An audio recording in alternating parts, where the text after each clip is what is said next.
CM DKShi ಭೇಟಿಯಾಗಿ ಸಚಿವ ಮುನಿಯಪ್ಪ ಚರ್ಚೆ ಮಾಡಿದ್ದಾರೆ. ಸದಾಶಿವನಗರದ ಸಿಎಂ ಡಿಕೆಶಿ ನಿವಾಸಕ್ಕೆ ಭೇಟಿ. ಸಿಎಂ ಡಿಕೆಶಿ ಜೊತೆಗೆ ಎಚ್ಎಎಲ್ಗೆ ತೆರಳಿರೋದು ಮುನಿಯಪ್ಪನವರು. ಸಿಎಂ ಡಿಕೆಶಿ ಮುನಿಯಪ್ಪ ದಿಢೀರ್ ಭೇಟಿಯಿಂದ ಕುತೂಹಲ. ಖಾತೆ ಬದಲಾವಣೆ ಬಗ್ಗೆ ಪಟ್ಟು ಹಿಡಿದಿದ್ದಾರೆ ಸಚಿವ ಮುನಿಯಪ್ಪ ಅವರಿಗೆ ಸಚಿವ ಸ್ಥಾನ ಸಿಕ್ಕಿದೆ, ಬಟ್ ಅವರಿಗೆ ಖಾತೆ ಇಷ್ಟ ಇಲ್ಲ. ಖಾತೆ ಬದಲಾವಣೆ ಮಾಡಿ ಅಂತ ಕೇಳ್ಕೊಂಡಿದ್ರು. ನೋಡೋಣ, ಸದ್ಯಕ್ಕೆ ನೀವು ನಿಭಾಯಿಸ್ತಾ ಇರಿ ಅಂತ ಹೇಳಿದರು. ಸೊ ಹಾಗಾಗಿ ಈಗ ಸಚಿವ ಸಂಪುಟ ವಿಸ್ತರಣೆ ಎಲ್ಲರ ಆಯ್ಕೆ ಅಂತೆಲ್ಲ ಹೇಳಲಾಗ್ತಾ ಇದೆಯಲ್ಲ, ಇದೇ ಗ್ಯಾಪಲ್ಲಿ ಒಂಚೂರು ಖಾತೆ ಬದಲಾವಣೆ ಮಾಡಿಸ್ಕೊಂಡು ಬಿಡೋಣ ಅಂತನೋ ಅದೇನು ಕಥೆಯೋ ಗೊತ್ತಿಲ್ಲ. ದಿಢೀರಂತೆ ಸಿ ಎಂರನ್ನು ಭೇಟಿ ಆಗಿರೋದು ಮುನಿಯಪ್ಪನವರು. ಸಹಜವಾಗಿ ಕುತೂಹಲಕ್ಕೆ ಕಾರಣವಾಗ್ತಾ ಇದೆ. ಇಷ್ಟು ದಿಢೀರಂತ ಭೇಟಿ ಆಗೋದಕ್ಕೆ ಕಾರಣ ಏನಿರ್ಬೋದು ಅಂತ, ಅವ್ರ ಬೇಡಿಕೆಗೇನಿದೆ ಅಥವಾ ಯಾವ ವಿಚಾರದ ಬಗ್ಗೆ ಚರ್ಚೆ ಮಾಡೋದಕ್ಕೆ ಅಂತ ಬಂದಿದ್ದರೂ ಗೊತ್ತಿಲ್ಲ.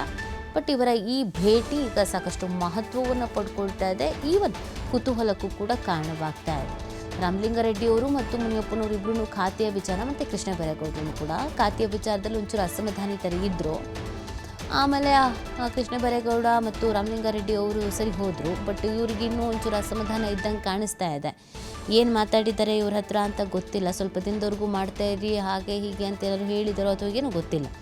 ಈಗ ಹೇಗಿದ್ರು ಸಚಿವ ಸಂಪುಟ ಪುನರ್ರಚನೆ ಅಂತ ಹೇಳ್ತಾ ಇದ್ದಾರಲ್ಲ, ಸೊ ಆ ಕಾರಣಕ್ಕಾಗಿ ಖಾತೆ ಬದಲಾವಣೆ ಮಾಡಿಸ್ಕೊಂಡು ಬಿಡೋಣ ಅಂತನೂ ಏನೋ ಸಿ ಎಂರನ್ನು ದಿಢೀರಂತ ಭೇಟಿಯಾಗಿದ್ದಾರೆ. ಎಚ್ಎಎಲ್ಗೆ ತೆರಳಿರೋದು. ಸದಾಶಿವನಗರದ ಸಿಎಂ ಡಿಕೆಶಿ ನಿವಾಸಕ್ಕೆ ಭೇಟಿ ಕೊಟ್ಟು ಅಲ್ಲಿಂದ ಎಚ್ಎಎಲ್ವರೆಗೂ ತೆರಳಿದ್ದಾರೆ. ಮುನಿಯಪ್ಪನವರ ಬೇಡಿಕೆಗೇನು, ಅಕಸ್ಮಾತ್ ಈ ಸಚಿವ ಸಂಪುಟ ಪುನರ್ರಚನೆ ಸಂದರ್ಭದಲ್ಲಿ ಅವ್ರ ಖಾತೆ ಏನಾದರೂ ಬದಲಾವಣೆ ಆಗಿಲ್ಲ ಅಂದರೆ ಅವ್ರು ಇನ್ನೊಂದಷ್ಟು ಅಸಮಾಧಾನವನ್ನು ಹೊರಹಾಕ್ತಾರಾ, ಏನಾಗುತ್ತೆ ಅನ್ನೋದು ಪ್ರಶ್ನೆ ಇದೆ.